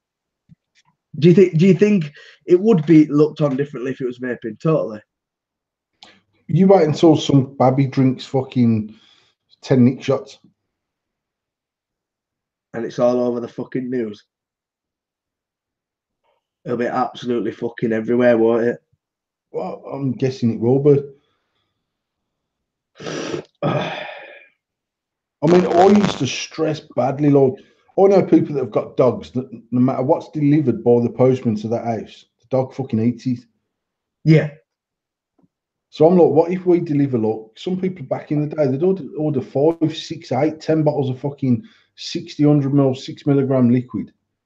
What if I post that and the dog drinks a litre of fucking 6 milligram liquid and dies? No. And actually, anyone could order 50 nick shots. We've got 5 nick. I want to find out where this place is, but I've got some breaking fucking news. Never fucking happened before, but I've got fucking some news. Where the fuck is that? Is that? It's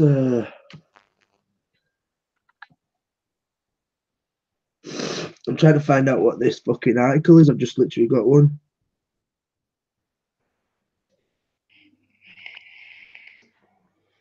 Well, literally, I'm trying to find out if this is a person or if this is a company.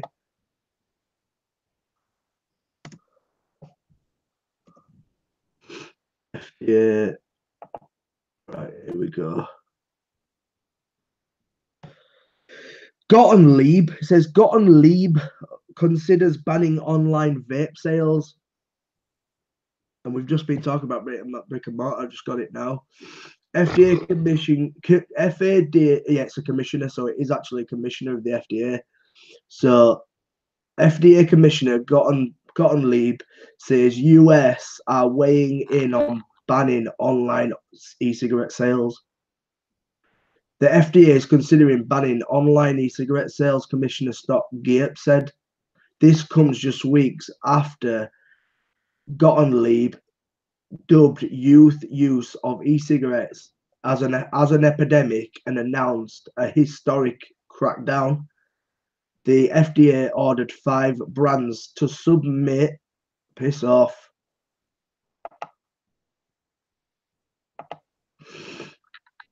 Oh, it showed me a bastard picture of the fucker. The FDA ordered 5 brands to submit plans within 60 days detailing how they will prevent teens from using their products. So they've actually asked 5 manufacturers in the US to come up with like basically a paper of how they would stop teenagers using their e-cigarette products. But yeah, this commissioners obviously, this is literally just been released 2 minutes ago, saying that they're willing to ban online sales now. So we were talking about fucking describing words. Now they want to fucking ban your fucking online sales. What else can they fucking do to the States? So literally tell everybody we don't see fucking that geezer there. If he's not getting checks of tens of millions of pounds a year off big tobacco, I'll fucking bend over and suck my own cock. Well, I'll probably have to have a dozen ribs removed, but I'd certainly give it a let's see this. The Food and Drug Administration is considering banning online e-cigarette sales, Commissioner said Tuesday. It's on the table and something the agency is very clearly looking at. Gordon Lieb said in the Washington during a panel discussion on vaping, hosted by Axios, whoever that is, probably a fucking big tobacco company. Every time I try to read this, does fucking this company try to send me fucking notifications to sign up with big fucking tobacco products? I'm just trying to get through this article. The FDA has taken a position that e-cigarettes are less harmful alternate for adult smokers who can't or don't want to quit smoking conventional cigarettes. However, Gordon Lieb has said that can't come at the expense of addicting an entire new generation to nicotine as vaping rises in popularity with teens. Do you think there is a huge rise in the UK, not necessarily the US, but in the UK? Do you think there's a huge rise in kids vaping? Yeah, but I bet there's a big decline in teenagers smoking. I mean, I've had this many times as chuffing on some blueberry muffin, and I would have been trying to force down a fucking fag. Do you think they're going the right way though, Paul? Let's be realistic. Do you think they're going around the right way?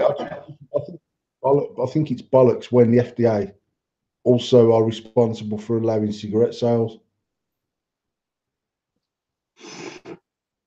100%. 100%. See, you know where it stands at the moment? Like, we're sort of mainstream vaping now in the UK, getting on for 6 to 7 years as a mainstream thing. Obviously, there's people that have been vaping in the UK for 10, 12 years and whatever. But America was on it before us. So by now, you're into that first generation of people. Like Emmy don't know any different other than us vaping. Yeah. So like, mate, I'm sat here watching the telly, vaping this. She stood there on the set going, she knows what I'm doing. Poppy does exactly the same. So on the basis that my other kids see me smoking a fag, and you'd catch them fucking taking one out the packet, not lit, but fucking about with it. There's no difference whatsoever. Yeah. But the difference is that when I'm a teenager, vaping will be the norm for teenagers, the same as smoking was the norm for teenagers 15 years ago. And the last generation, in the last 10 years, there's been a mixture. There was kids that were already smoking. who have started vaping. There's been vapers that, because their parents have started vaping, they've started vaping, but they maybe, or more than likely, would have probably smoked anyway. I just don't think.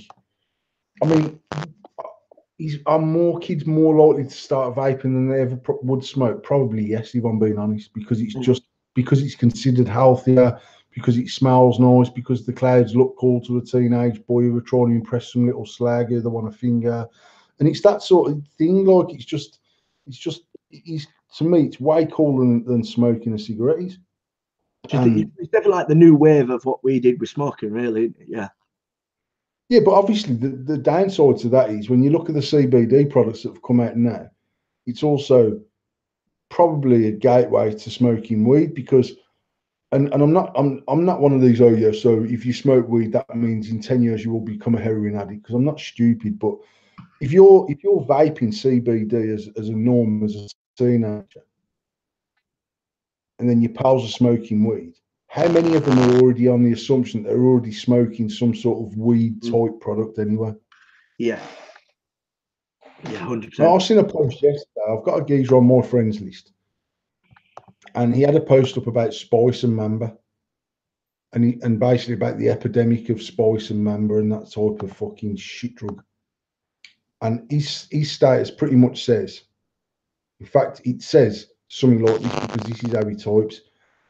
I think that this is all because the government won't allow that weed to be legalized, something like that.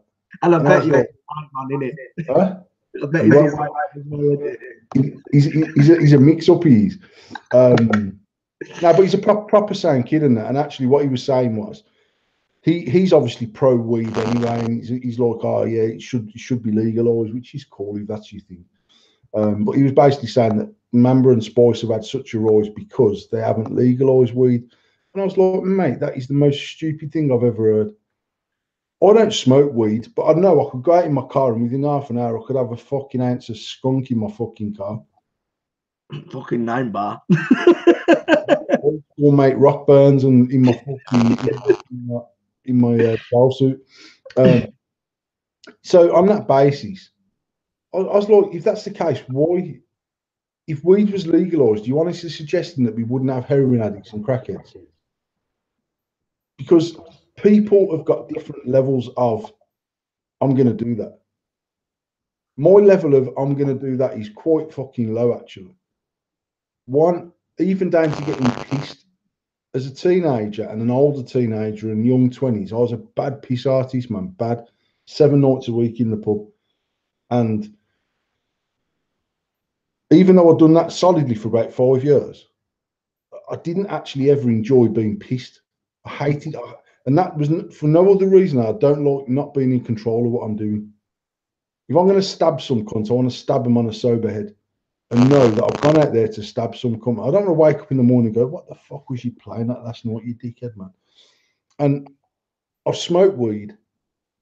I've never ever took an ecstasy tablet. I've never took an acid tablet. I've never snorted any cocaine. I've never took speed. I've never done anything other than smoke weed. On the basis that at worst, if I've had a drink and I smoke weed, it's going to fucking mong me off my tits for about 2 hours, and I'm going to have to crawl home. And tomorrow morning, I'll just get up and I feel half groggy, and I'll get to work and crack on as normal. If I take heroin, by 6 months' time, I'll have sold my shops for £7 to fund my habit. And if I take ecstasy, I could die. And these are the thoughts that I had as a teenager. So I weren't that guy that was like, but I knocked about with kids that I could have literally said to them, mate, I've got this heroin, try it and see what it's like. And they'd have been like, yeah, fucking rack it up, man. I'll fucking give it a go. Because there's them kids out there that are exactly the same as that. They've got no filtering, like going, hang on a minute, this probably shouldn't be happening. I ended up with heroin addict friends because they watch Train Spotting, mate.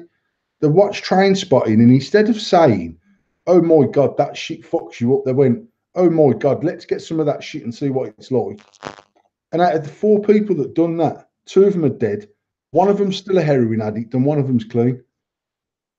And it's like, these were close friends of mine that I weren't knocking about with at the time, because I was with my ex-wife, and I was like 17, 18, 19, and then you sort of start spending more time doing your things and whatever. And when someone said to me, "Oh, do you know they're on the gear?" And I was like, "Shut up." And they're like, "Yeah, they watch Train Spotting." I was like, "Who the fuck watches Train Spotting and goes, mate, see if you can score us some fucking brain?" I honestly just didn't get it. And when I seen them, I was like, "What are you doing?" And they're like, "Nah, we only do it on Wednesdays." I swear, this is a truthful conversation. And I was like, "Mate, you don't have part-time heroin addicts, right? Let me tell you, this will fuck your shit up." And they're like, "Nah, honestly, mate, Wednesday nights, we all still meet up at the flat and that, and we have a fucking smoke and get muffy, and it's the best feeling in the world." And 6 months later, my man's injecting 200 quid a day. And I'm just like, what the fuck? Absolute crazy shit, man. Crazy, mate. And then say two of them are dead. One of them was my best pal. And it's shocking. But even if I'd have been in the flat with them that night, I'd never have said, "Oh, pass us that heroin over, mate." Innit? I'd have been like, "What the fuck are you scumbags doing, man? Why are you even going to dabble in this? Have you not watched the new, like, this shit ain't something that you can pick and choose whether to take or not. It will grip your life by your bollocks and it will fuck you." And I'm fortunate that I've always had that personality of I've never felt peer pressure. I've never, probably more than anything, I suppose I always normally led the pack, really. Even if it was me and a few other of my pals were sort of, I knew I could get people, I could say, I had pals that I could say to them, "Do us, get that brick there, man, throw it through that Porsche windscreen for the crack." And they'd go, and I'd be like, "Why have you just done that, you stupid cunt?" But like, I never have ever, I can't think of anyone that would have says to me, "Paul, go over there, man, and just put your foot through that fucking, or kick someone's garden wall over." I was always a bit like, "No, don't be so fucking daft, man." But I knew I could get them to do it, you know what I mean? I don't know, there's different people out there, mate, and on that basis, there's always going to be a kid that wants to try smoking, I only smoked my fucking first time I ever smoked a spliff because 6 out of the 8 of them were smoking. And I was like, yeah, man, pass it here, I'll have a go on that. Because I didn't really want to say, "Oh, mate, what are you doing smoking drugs?" It's a bit like, yeah, and I knew that weed couldn't kill me as such, you know what I mean? Unless my dad found out I'd been smoking, killed me.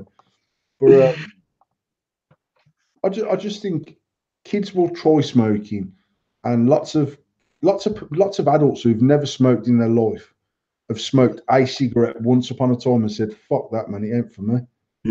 They still went down that path of trying and saying, "Why the fuck would you persevere to start enjoying something that costs you an absolute fortune and ultimately kills you?" It's crazy, crazy, crazy logic. With vaping, on the same basis that if you're using 0 mg anyway, in theory, there's nothing nasty in there. Yeah. And lots and lots and lots and lots and lots of kids are vaping 0 mg. I'd say majority of them are probably doing zero. We get them in our shop, mate, going, "Right, mate, you got any dinner lady?" Listen, the only dinner lady that you should be served by is fucking Fat Margaret. Now get back to school, right, and fucking sort your life out, you little prick. Get out of the fucking shop. It's mad how many kids come into our shop. It's certainly in the Yardley shop, and say, "Oh," and look, we don't even allow them in the shop. We allow kids in our shop if they're with an adult. Yeah. But if like 6 fucking 14-year-olds come in with their man bags on and some fake fucking Armani jumper going, "Yo, bro, can you hook me up with some of that fucking smoking shit?" Out the shop before I knock you out, you prick. Actually, I'll say, "Yeah, X shop serves me." Go down to X shop and buy your shit off, and then we don't. Get the fuck out of here. We get parents coming in with the kid, and you can hear them asking, like, "Which one was it? Which one did you want, son?" Yeah. And then I'll say to him, like, and we've done it. We said, "We're not serving you, but I know you're buying it for him or for her. I'm not serving you. No, it's for me." "Well, we're still not serving you. Get out." And we lost customers for that because I know that they were going to other local vape shops that don't give a fuck who they're selling it to. Yeah. But I just morally, it just didn't sit right with me. Proxy selling is just as fucking bad. What's that, sorry? Proxy selling is just as bad as letting the fucking kid buy it themselves. You know what? As a parent, mate, I always think I would rather give my son a vape than him smoke cigarettes. as a parent, as a responsible fucking business owner. I'd never give my son a vape. Now, I know my son's vaped. He's not vaped the shit I've given him. I wouldn't give it to him. But he got it off his pal who also got it off the other shop where they're telling me, yeah, X serves us. Go down there and fucking buy it then. They're close to the school. They get a better passing trade than us with the school kids. And obviously, if your business is doing that badly that you've got to shut his shit out to school kids, right, it's just shocking. It's fucking mad. Well, I'd like to do a Paul status of the week, but apparently to your status, sorry if my status has offended you this week, I got fraped.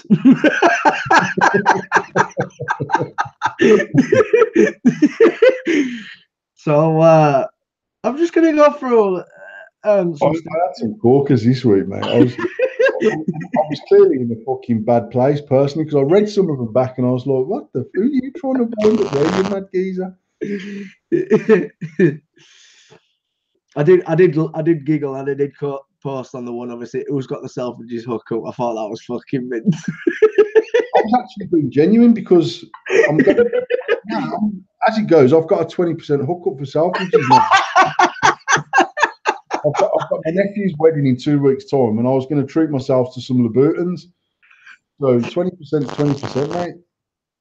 Yeah, but I was sat there. I was sat with Jack when I fucking wrote my comment. I was thinking to myself, I'm coming in here asking Paul for hookup. I ain't even got fucking pockets here and put my fucking 20% discount. Mate, my gaffer at the factory, his missus must spend hard. Right, and he says to me, look, if you need Harvey Nichols, she's got to hook up 25% off in Harvey Nicks. And this was like a few years ago. He's actually around the time when we got married, and I bought Tasha the Louboutins. That was the first pair of Louboutins she had. Was when she had them for her wedding shoes. And I was like, fucking how much for a pair of fucking shoes? No, he's just like, oh yeah, they're reduced, man. They're only 700 quid, and it's like everyone's mindset's changed about what an expensive pair of shoes is and isn't. Tim says to me, yeah, Michelle fucking, like, if she goes to Harvey Nicks and whatever, they'll fucking they've got like all these private booths in Harvey Nichols where you can do like personal shopping and that. Fucking give her champagne. And there's days where she's phoned him up because obviously, like, the factories, you can walk into town from our factory and she's like, you're going to have to pick me up, man. I've been at Harvey Nichols all afternoon. I'm fucking wankered, like, I can't drive. Last Christmas, the personal shopper from Harvey Nicks was at their house for Christmas dinner, mate. This is how tight this fucker rolls with Harvey Nichols. You know what I mean? And I'm like, what the fuck? That's shocking. That is the fucking life. That's the fucking life. I'm going to go through some statuses then. Here we go. There's some from Tash, because obviously I know you've been wanting to get into these fucking baby groups for fuck's sake. I know that's the fucking ongoing joke. So if anybody is out there who's in any baby groups and wants to fucking laugh, add Paul to it because he's sick of baby groups. So add him to a baby. Mate, listen. Right, Tash will say to me, I can't believe they've put that. And I'll say, what? Specifically, a woman posted in this mom's group saying, hi, as you all know, my darling fucking Destiny, or some other stupid name she called the fucking kid, he's dying, basically. It's a birthday and we're going away to Legoland or something like that. How much do you think I should take to spend on her? And I was like, everything you fucking own, you cunt. The kid's gonna die, right? Take her away, buy her as much Lego as that she'll never know what to do with it, and then give her the. But then also, you're on Facebook for fucking 18 hours a day, right? Deactivate your account and spend the last fucking secondary kid, yeah. Every second you can with your child, right? Not begging it on fucking, like, these begs, mate, make fucking vaping begs look like mediocre. I'm talking like they're proper next level beggy motherfuckers. And I was like, I don't even know how that even becomes a question to say, like, oh yeah. But then there was other people on there like saying, oh, I don't know, about £500, then you could buy her like Lego sets and whatever she wanted and let her enjoy the weekend. And there was other mums on there going, £500 way too much for a 6-year-old. I was like, you best fucking come and speak to my kids then, you cunt. Fucking 8-year-olds rocking around with iPhone X's and shit, you know what I mean? I'm like, what the fuck, 500 quid for a dying kid? Do you know what I mean? Fucking hell. It's just like proper next level beggy shit, mate. And I was like, I said to Pat, add me up, man. Add me in there. I'll tell these cunts about themselves. She's like, no, I'll get kicked out, man. I was like, fucking, I'll change the name on one of my other accounts, man. I want to go in there. I'll go in there as fucking Sandra. Yeah, my pal commented saying, just change one of them to Pauline Harrison. I was like, no, man. Sandra sounds like a woman who knows how to sort shit out. And shit. Well, ask out Sandra. She'll know what to do. Like, fucking hell. Save your money for the funeral. Don't even take him away if you're going to be that tight. Fuck me, it's mad. So we'll go with this status then. I'm going to go with this one. Here's some advice to you up and coming vape promoters. Pick a brand and stick with it. If your ego is bigger than your knowledge, then turn it in and get a proper job. Rep something like it's yours and own it. Rep something like it's yours and you own it, not like you're getting paid for it. The end. I thought that was a fucking good that wasn't even that's not even funny. That's a fucking actually. I just seen this week people hopping all over the place bad, and I'm like, seriously, sort it out. I've got a status of the week off my brother actually. I'll say the one before you say brother. I did like this other one about why does a woman lose about 3 stone when their old man fucks them off? If you made that effort when he was with you, he still might be there. Why make effort for a fresh portion of cock? Just wondering the logic behind this mad species. I did like that one. No, my favourite status of the last week was, honestly, that I posted was the picture of the A-team with the caption saying, these 4 soldiers were refused in Ellesmere, Port fucking Asda. Mate, I was getting inboxes off fucking, Mo from Grey Hayes, Nottingham. He's like, bro, do you really believe in that? And I was like, mate, have a look at the picture. It's the fucking people inboxing me going, no, I didn't think you were about that life, Paul. And I was like, it's fucking Hannibal and Face. And that's typical social media, man. They don't even look at it, they just read a bit and go, what a prick. my brother's status on Instagram today, instead of expecting your wife to make you dinner every night like it's the 1950s, man up and develop a cocaine habit so you don't need to eat.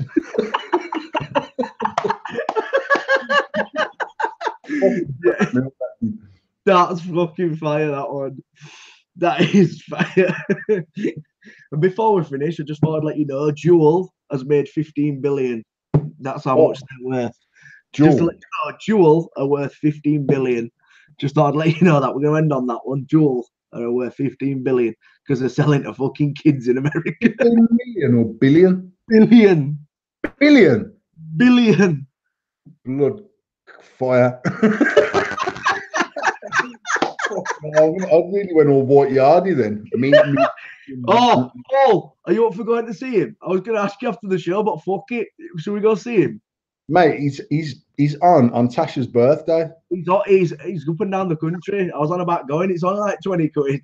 It's actually, if you want to come down to Birmingham on the Sunday before Expo, he's actually on that Sunday. But is he really? Yeah. I think I'm down on that one. I need to go and see what Yardy I do because the geezer's fucking funny, man. He's fucking next level funny. Right, well, that's us for this week. Thank you very much, guys, for joining in. We're going to get off. Make sure if you haven't been onto the Shady Vaping website that you go on and click. 15 fucking billion. 15 billion. Mate, that's fucking next level clank, that is, isn't it? I'd have Harvey Nick's geezer around my house every Sunday. Yeah, but we were talking about morals, mate. They sell to kids in America, so we're fucked up. Sometimes you've got to fucking put your morals to one side, haven't you? Fuck the morals for 15 billion. Right, so we're out of here. As I say, go onto the Shady Vaping website. Make sure you subscribe. I'm thinking I'm going to launch my own pod system that's about 6 inches long, and I'll put the roller markings on the cunts of the connector in the pen. Have it in the fucking pencil case, biro one end, fucking cheap. Fucking hell. Oh, I did have a fucking chest before. Oh. Well, we're out of here. Your As I fucking said, ruler's on fire. You fucking mate. This is something. This has got legs. He says. Fucking Big Tobacco will be fucking buying that company off me for fucking 10 million and then promoting vaping to children. the ruler's on fire.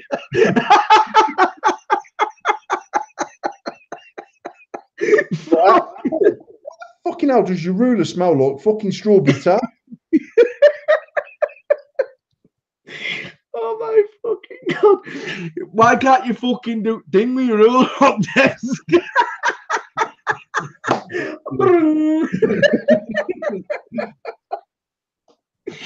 Oh, I'm out of here. I'm fucking out of here. Right, we'll see you next week. And take it easy and don't promote vaping to kids. Love you.